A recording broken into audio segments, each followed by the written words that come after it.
कैसे हैं आप सभी। उम्मीद करता हूँ बहुत अच्छे होंगे। एजीएल ट्रेडर्स एंड इन्वेस्टर में आपका स्वागत करता हूँ। और मैं यहाँ जो लॉस होते हैं लोगों के क्यों होते हैं, मैं जो ट्रेड लेता हूँ वो क्यों लेता हूँ, इस विषय पर डिस्कस करता हूँ। तो आप भी अगर चाहते हैं कि हर ट्रेड के पीछे एक लॉजिक होता है। अगर आप बिना लॉजिक के ट्रेड लेते हैं तो आप गलत करते हैं और उसको सुधार करते रहिए। धीरे धीरे माइंडसेट चेंज कीजिए, आपका भी ट्रेडिंग में एक अच्छा खासा प्रॉफिट बनेगा।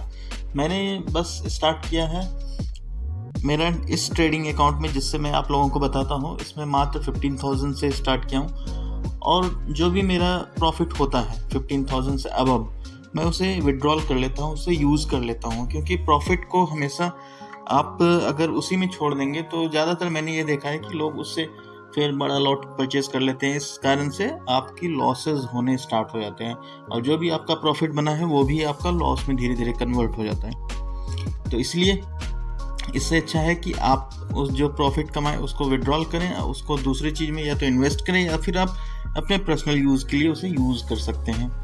तो चलिए स्टार्ट करते हैं आज का टॉपिक। जो आज मैंने ट्रेड लिया, बहुत अच्छा ट्रेड तो नहीं था, बट मैं कहूँगा कि ठीक था, बुरा नहीं। लास्ट जो है कैंडल पिछले प्रीवियस डे का जो सपोर्ट रेजिस्टेंस है, वो मैं उसका अबव हाई और लो को मार्क करता हूँ और उस कैंडल उसको जो मार्क करता हूँ वो मेरे लिए सपोर्ट और रेजिस्टेंस का काम करता है। और उसके बाद मैं निफ्टी का ज़्यादातर मैं निफ्टी ऑप्शन बायर हूँ। और इफ निफ्टी में के ऑप्शन बाइंग के लिए सबसे पहले तो मैं निफ्टी का चार्ट देखता हूँ। वो भी पहले तो डेली के हिसाब से मैं उसका सपोर्ट रेजिस्टेंस ड्रॉ कर लेता हूँ। उसके बाद जो मेजर सपोर्ट रेजिस्टेंस हो गया, उसके बाद मैं 15 मिनट्स के चार्ट पर ज़्यादातर रिलायबल करता हूँ। तो 15 मिनट्स का चार्ट जब खोलता हूँ, जब ट्रेड स्टार्ट होता है, ट्रेडिंग आपका जब मार्केट ओपन होता है, जो 15 मिनट्स का कैंडल का जो चार्ट हुआ, सबसे पहले तो एक ये कैंडल आपका बना जो इंडेसिसिव मूड है, मतलब किस साइड भागेगा ये कहना बहुत मुश्किल है इस कैंडल में। तो इसलिए मैं थोड़ा वेट कर लिया। सेकंड कैंडल बना, बहुत अच्छा रेड कैंडल बना। फिर मैं सोचा कि थोड़ा रुक जाता हूँ, क्योंकि ये जो है सपोर्ट लाइन मेरा यहाँ पर एक दिख रहा था, तो हो सकता था इसके पास तक आए, तो फिर मैं यहाँ पर एक बाइंग अपॉर्चुनिटीज़ खोजता। फिर मैंने वेट किया थोड़ा देर वेट करने के बाद फिर एक ग्रीन कैंडल बना। ग्रीन कैंडल बनने के बाद भी मैंने यहाँ पर ट्रेड नहीं लिया, क्योंकि मुझे अभी भी इस पॉइंट पर आने का गुंजाइश था। मुझे लग रहा था कि हो सकता है इस पॉइंट को वो टच करे, तो अगर ये इस पॉइंट पर आ जाता यहाँ पर तो फिर मैं यहाँ पर एक बाइंग अपॉर्चुनिटीज़ खोजता, लेकिन यहाँ भी नहीं आया। फिर क्या हुआ, तीसरा कैंडल फिर बना। तो जब तीसरा कैंडल बना तो मेरे लिए एक ट्रेंड लाइन ड्रॉ करने का टाइम आ गया। मैं ये जो आप देख रहे होंगे, ये ट्रेंड लाइन एक ड्रॉ किया, बहुत सुंदर सा ट्रेंड लाइन ड्रॉ हुआ। उसके बाद क्या हुआ, चौथा कैंडल फिर इसी ट्रेंड लाइन से थोड़ा सा ऊपर था, यहाँ भी मैंने ट्रेड नहीं लिया, इसमें भी ट्रेड नहीं लिया। मैं यहाँ पर आपका जो ट्रेड लिया, ये जो ग्रीन कैंडल बना है, ये जब इस ट्रेंड लाइन को टच किया, मैंने यहाँ पर ट्रेड लिया, छोटा सा ट्रेड लिया, स्टॉप लॉस जस्ट इसके नीचे, और मैंने उसे एक मूव में ज़्यादा नहीं, मैं ये जो कैंडल रेड कैंडल बना था, इस कैंडल के आसपास ही मैं देख रहा था कि मेरा वहाँ तक जाएगा, तो मैं उसको टारगेट रखा था कि इतना सही, क्योंकि बहुत ज़्यादा मोमेंटम नहीं दिख रहा था मुझे। कैंडल जो नीचे वॉल्यूम की थी, वॉल्यूम बार बहुत छोटा छोटा बन रहा था, इसलिए मैं वहाँ पर थोड़ा डर के ट्रेड ले रहा था।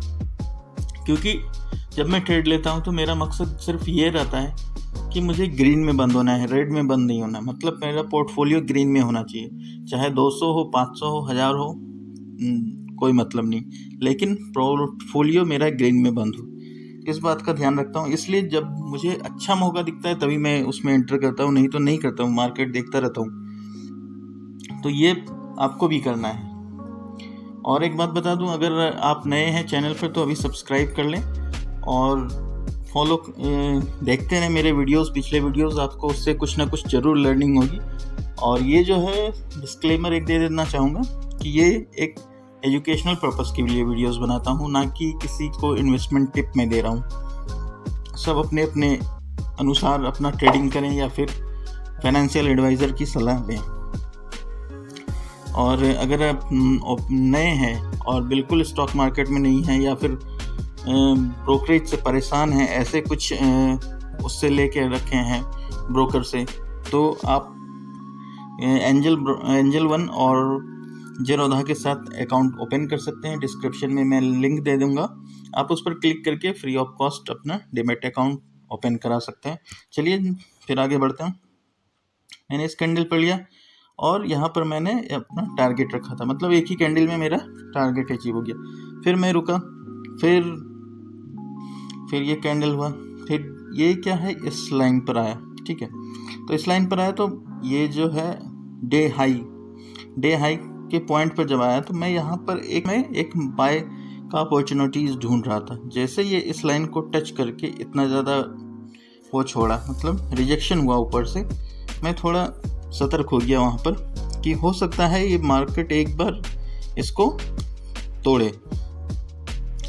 तो जब यहाँ पर हुआ तो क्लोज यहाँ पर हुआ, तो मैंने एक ट्रेड यहाँ पर ले लिया था जैसे ही क्लोज हुआ, क्योंकि मुझे पता था कि स्टॉप लॉस छोटा है। जब आप स्टॉप लॉस को अपना कैलकुलेट कर लेते हैं ना, आप अपना लॉसेस को कैलकुलेट कर लेते हैं, तो आपके लिए हर ट्रेड प्रॉफिटेबल रहेगा। तो मेरा स्टॉप लॉस बहुत छोटा था, ये इतना सही था, तो इसलिए मैंने एक थोड़ा सा रिस्क लिया यहाँ पर। हालांकि कोई बहुत अच्छा मुझे नहीं दिख रहा था, लेकिन फिर भी मैं एक छोटा सा स्टॉप लॉस क्योंकि मुझे दिख रहा था, इसलिए मैंने एक ट्रेड एग्जीक्यूट कर दिया। जस्ट ये जो रेड कैंडल क्लोज हुआ यहाँ पर, जब रेड कैंडल क्लोज हुआ यहाँ पर जैसे मैंने लिया, तो मुझे एक अच्छा मोमेंट, और मेरा टारगेट यही था, ये जो रेजिस्टेंस था, क्योंकि जब ये ट्रेंड लाइन को ये कैंडल ब्रेक कर रहा था तो मैं समझ गया कि ये हो सकता है कि इस लाइन पर आ जाए रेजिस्टेंस पर। तो रेजिस्टेंस पर मैंने टारगेट रखा था। हालांकि मैं ट्रेल करता आ रहा था, तो जैसे जैसे ये बढ़ता जा रहा था मैं स्टॉप लॉस को ट्रेल करता आ रहा था कि अगर मूव भी कर जाए तो भी मेरा एक प्रॉफिट आ ही जाए। तो ये देखिए इतना बड़ा कैंडल बनाया, फिर मैं यहाँ पर आराम से निकल गया, मैंने कुछ नहीं किया। फिर ये जब 2 ट्रेड मेरा निकल गया, सक्सेसफुल हो गया, मैं चुपचाप बैठा रहा, फिर मैं अपना दूसरा काम में लग गया।